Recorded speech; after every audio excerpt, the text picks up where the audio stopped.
presidencia, señor compañero Dennys de Barbados. 10 minutos.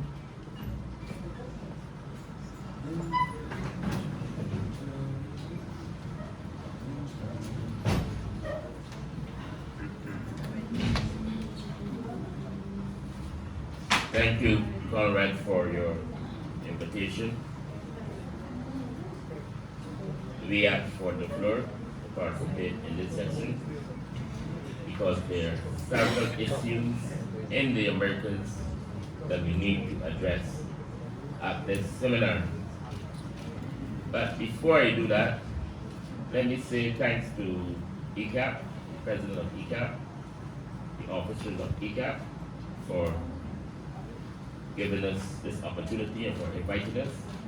I must also say that we are very pleased with the work that the Latin American Caribbean Department of ECAP is doing in relation to the Caribbean. They're doing some very, very, very good work.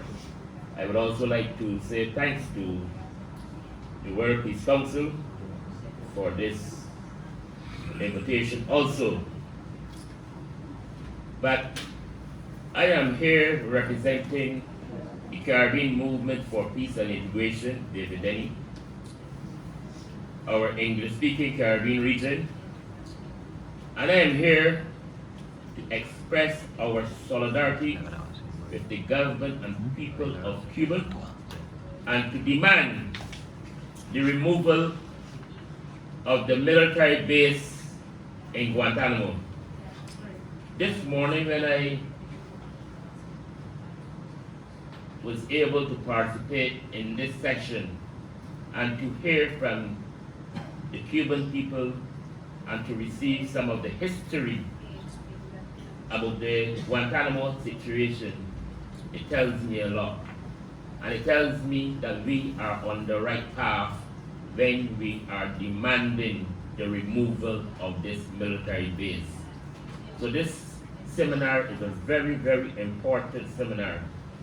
And not only for the Cuban people, but for all of us in the Americas.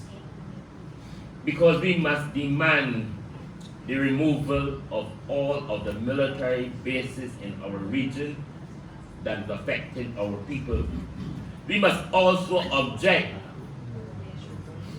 to the United States of America's action in terms of moving towards Guyana to set up a military base to threaten our people in our region, especially the government and people of Venezuela.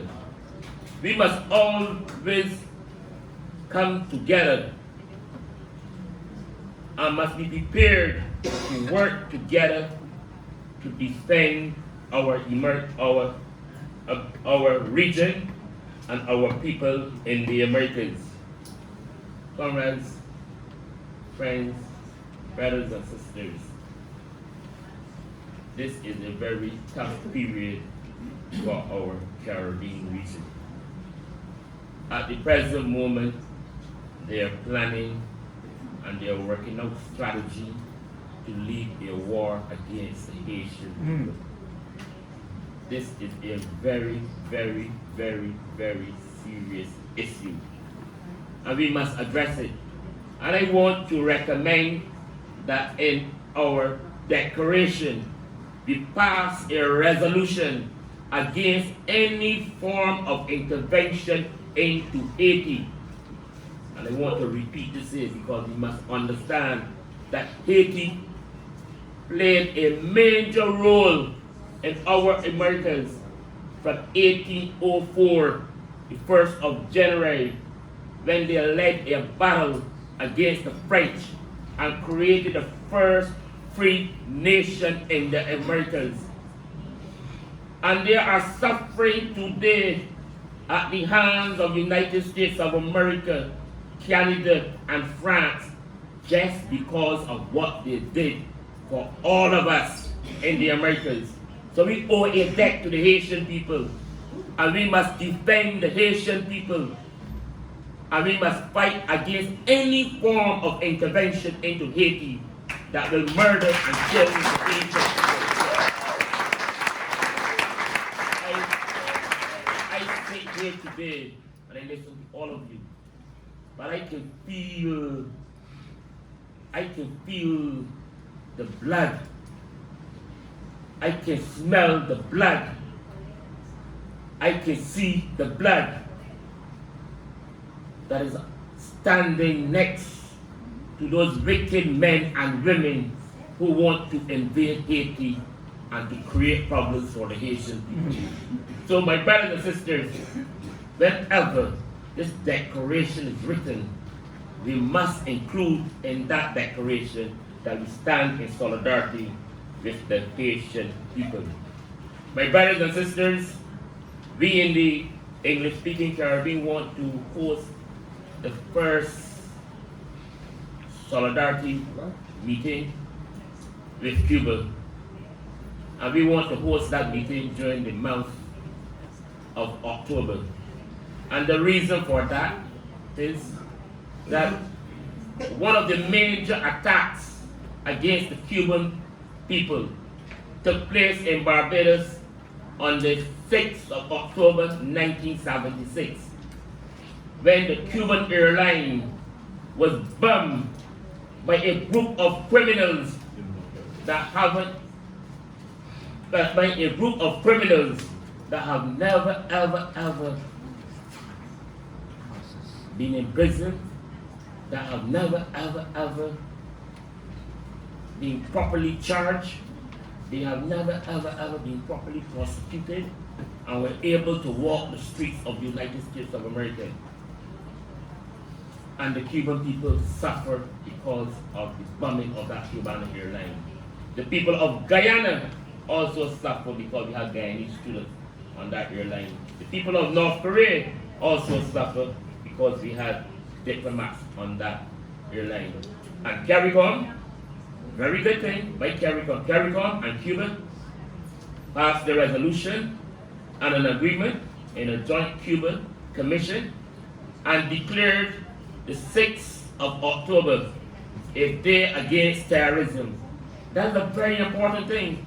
And that is why we in Barbados want to host the first Solidarity Conference with Cuba this year in October, so that we can recognize that day that is supported by the government of Cuba and the governments of the Caribbean, which is the 6th of October. And I'm hoping that all of you in here can either send us statements or come to Barbados to participate in that very important session in Barbados, so that we can truly express our solidarity with the government of the people of Cuba, and we can properly condemn all of the terrorist acts against the government and people of Cuba. I'll finish on my brother. Let me end by saying that we also have to extend this movement to the stage where we must also express our solidarity with the indigenous people in the Americas. Because we must understand that there's also a war against the indigenous people in our Americas. We must also express our solidarity with the Afro-descendants in Latin America, because there's also a war against those Afro-descendants in the Americas. We have over 100 million Afro-descendants in Brazil alone, and many of them are suffering today. And there's a war against these people, and therefore we must extend our solidarity, and we must include some level of solidarity with these people in our declaration also, Mr. President, in relation to the indigenous people and the Afro-descendants people, especially in Latin America. Our call for reparation must also be supported in the declaration. And I will end by saying, long live the Cuban Revolution. Long live the unity within our region. Forward ever, backward never. Thank you.